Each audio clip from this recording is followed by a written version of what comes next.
You might remember the last time, or one of the last times I came down here, there were signs of flooding. In fact, there was a lot of flooding as we'd had an awful lot of rain.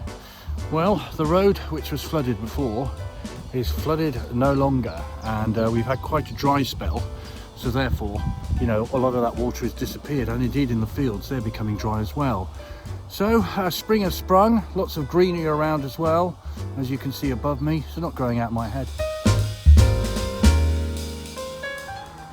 Of course, the problem at this time of the year is something called hay fever, and it's something that many of us suffer from, and I'm no different. It's really particularly bad this year for some reason, I don't know why.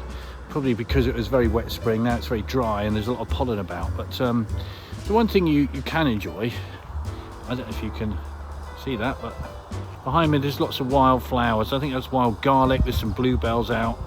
It's lovely, and this time of the year, of course, we get an abundance of colour. And then you look round again and there's the canal looking resplendent as the sun tries to break through.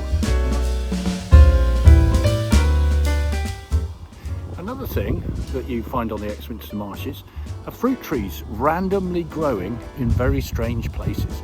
Lots of blossom on this one. I expect there'll be lots of fruit a little bit later on in the year. I'll look forward to that, and it's nice for walkers and cyclists alike.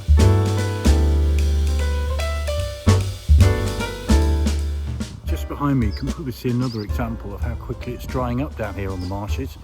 This was really quite wet about 2 weeks ago, but now the water is receding, and that'll get smaller.